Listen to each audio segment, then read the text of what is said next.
Shalom dan salam sigap saudara-saudaraku yang terkasih dalam Yesus Kristus. Kali ini kita akan belajar bagaimana menekuni badai kehidupan dengan iman. Saudaraku, terus terang kehidupan kita ini serupa dengan naik pesawat terbang. Kadang-kadang langit menghadirkan cuaca yang bagus, tetapi sering juga cuaca yang buruk atau badai, sehingga terjadi turbulensi dalam pesawat kita. Namun kita harus ingat bahwa dalam perjalanan di udara atau di langit yang sedang badai itu, kita tidak sendirian. Paling sedikit masih ada awan baik di sekitar pesawat kita yang memberi harapan cuaca akan cerah sesudah itu. Walaupun kita sedang dalam keadaan awan yang berbahaya dihadapi oleh pesawat yang kita naiki. Dan oleh ilmuwan asal Inggris bernama Luke Howard Jr., dia telah memberi nama awan-awan itu yang dikelompokkan menjadi beberapa kelompok. Ada 4 jenis awan berbahaya yang selalu diwaspadai dalam dunia penerbangan. Tapi saya tidak mengambil waktu untuk membahas itu. Namun kita harus coba melihat bagaimana kita belajar dari awan badai yang dihadapi oleh pesawat yang menggambarkan kehidupan kita saat ini. Oleh sebab ada sisi positif dari badai yang perlu kita renungkan secara pribadi menurut firman Tuhan. Antara lain saudaraku, yang pertama adalah sesungguhnya dalam hidup ini kita perlu sekali belajar dari badai kehidupan. Seperti kita sedang menaiki pesawat yang sedang berada di tengah awan badai. Atau kita mungkin sedang menaiki kapal di laut dengan ombak yang sedang bergelora. Yang menimbulkan hati kita sebagai manusia menjadi takut karena apa yang sedang terjadi di sekitar kita. Oleh sebab itu saudaraku, kita hanya perlu ingat sebagai orang yang percaya pada Anak Allah, Yesus Kristus, kita harus peka untuk mendengar suara Tuhan di tengah badai. Kenapa saudaraku? Alkitab sendiri mencatat sebagai contoh Ibrani 1 ayat 7. Malaikat bisa nampak dalam wujud seperti badai dan nyala api, dan pelayan-pelayannya menjadi nyala api. Yang kedua saudaraku, Tuhan juga datang dalam bentuk guntur, gempa, dan suara hebat dalam puting beliung dan badai. Kita bisa membuka buku Yesaya pasal 29 ayat 5b dan 6. Yang ketiga saudaraku, tangan Tuhan yang turun menimpa bumi ini juga dalam bentuk angin ribut dan hujan batu. Kita bisa juga membacanya dalam Yesaya pasal 30 ayat yang ke-30. Yang keempat saudaraku, dalam buku Yesaya dan buku Zakaria, kata badai juga digunakan dalam kaitan penampakan Allah kepada manusia. Kita bisa buka dalam buku Zakaria pasal 9 ayat 14, di mana disebutkan Tuhan akan menampakkan diri kepada mereka dan anak panahnya akan melayang keluar seperti kilat, dan Tuhan Allah akan meniup sangkakala dan akan berjalan maju dalam angin badai dari selatan.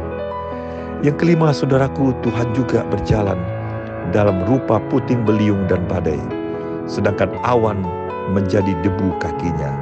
Kita bisa baca dalam buku Nahum pasal 1 ayat yang ketiga. Dan dari dalam badai Tuhan juga menjawab Ayub di dalam Ayub pasal 38 ayat 1. Dan ia juga berbicara untuk memperbaiki Ayub dalam buku Ayub pasal 37 ayat 1 sampai 13. Di mana Tuhan menempatkan Ayub dalam perspektif yang lebih besar, mengingatkannya akan kebijaksanaan dan kedaulatan Tuhan yang melampaui pemahaman manusia. Tujuannya adalah untuk membangkitkan rasa kekaguman dan pengakuan manusia atas keagungannya. Yang ketujuh adalah saudaraku, Tuhan pun membuat kilat serta dengan hujan dan mengeluarkan angin dari perbendaharaannya. Juga ditulis dalam buku Yeremia pasal 10 ayat 13. Jadi dengan kata lain saudaraku, Allah bisa muncul dalam bentuk badai sekalipun. Yang kedua, alasan kita perlu belajar dari badai kehidupan ini, karena ada banyak pengalaman dari tokoh-tokoh Alkitab yang mengingatkan kita untuk supaya belajar dari badai. Dan pengalaman Ayub tersebut, Allah tidaklah berbicara kepadanya dalam bentuk angin sepoi-sepoi, seperti ia berbicara kepada Nabi Elia dalam 1 Raja-Raja pasal 19 ayat 12. Maka itu saudaraku yang kekasih, sekalipun kita mungkin sedang berada dalam situasi gempa bumi dan badai, dan adanya kemusnahan akibat api dan banjir, dengan korban jiwa dan harta yang tidak ternilai, Tapi ingatlah bahwa sesungguhnya bencana-bencana atau badai itu adalah sebagai wahana dari Allah untuk menyadarkan setiap orang, laki dan perempuan, akan bahaya kekal yang sedang mengancam jiwa mereka jikalau mereka masih belum berbalik dan bertobat. Jadi saudaraku yang kekasih, sekalipun kita sedang mengalami badai hidup ini, ingatlah bahwa pengalaman murid-murid Yesus juga pernah hal itu terjadi. Dan bagaimana caranya? Ketika ombak menyapu, ketika badai sedang menerjang, hanya ada satu yang kita jangan sampai lupa. Ada seorang yang dapat menolong kita, yaitu Yesus Kristus. Dan jika kita meminta pertolongan kepadanya untuk menyelamatkan kita, maka kita tidak akan sia-sia memintanya. Dan terus terang saudaraku yang kekasih, sedih hati Yesus menegur ketidakpercayaan murid-murid. Dan itulah yang mungkin sedang terjadi pada diri kita yang terlalu kita tonjolkan. Pada sesungguhnya Yesus tidak pernah gagal menolong setiap orang pada waktu setiap orang itu memerlukan pertolongan daripadanya. Makanya Yesus pernah berkata melalui hambanya Rasul Paulus dalam 2 Korintus 12 ayat 9, "Jawab Tuhan kepadaku, cukuplah kasih karuniaku bagimu, sebab justru dalam kelemahanlah kuasaku menjadi sempurna. Sebab itu terlebih suka aku bermegah atas kelemahanku, supaya kuasa Kristus turun menaungi aku." Nah, yang ketiga adalah bahwa yang sangat diperlukan saat badai itu sedang menerjang, sedang menghantam kehidupan kita hari ini, kita harus tetap berdiri teguh dan menaruh pengharapan iman dan percaya kepada pilot sejati dalam pesawat kehidupan kita, yaitu Yesus Kristus. Karena dialah satu-satunya pilot yang bisa kita andalkan dalam kehidupan kita hari ini. Sehingga dalam setiap tantangan berupa awan badai dan turbulensi sekuat apapun, semangat kita jangan pernah undur.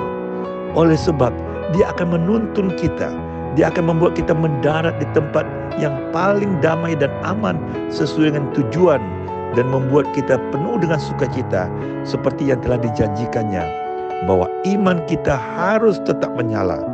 Makanya Alkitab mengatakan dalam Yesaya pasal 40 ayat 31, "Orang-orang yang menanti-nantikan Tuhan mendapat kekuatan baru. Mereka seumpama raja wali yang naik terbang dengan kekuatan sayapnya. Mereka berlari dan tidak menjadi lesu. Mereka berjalan dan tidak menjadi lelah." Saudaraku yang kekasih, biarlah pengalaman Paulus menjadi pengalaman kita ketika kita sedang menghadapi badai dan angin kencang dalam kehidupan ini. Sebagaimana dikatakan dalam 2 Timotius 4 ayat 7 dan 8, "Aku telah mengakhiri pertandingan yang baik, aku telah mencapai garis akhir, dan aku telah memelihara iman. Sekarang telah tersedia bagiku mahkota kebenaran yang akan dikaruniakan kepadaku oleh Tuhan, Hakim yang adil pada harinya, tetapi bukan hanya kepadaku, melainkan juga kepada semua orang yang merindukan kedatangannya." Oleh sebab itu saudaraku, sebagai penutup, kita harus tahu dalam Roma pasal 8 ayat 28, Tuhan turut bekerja dalam segala sesuatu untuk mendatangkan kebaikan bagi mereka yang mengasihi Dia, yaitu bagi mereka yang terpanggil sesuai dengan rencananya. Makanya jangan pernah kita lupa, dalam perjalanan hidup ini kita memiliki jaminan firman Tuhan, bahwa dengan mempercayai Tuhan, kita akan sampai di tujuan dengan kekuatan baru dan mahkota kebenaran yang telah disiapkan bagi kita semua. Kiranya Tuhan memberkati kita semua. Amin.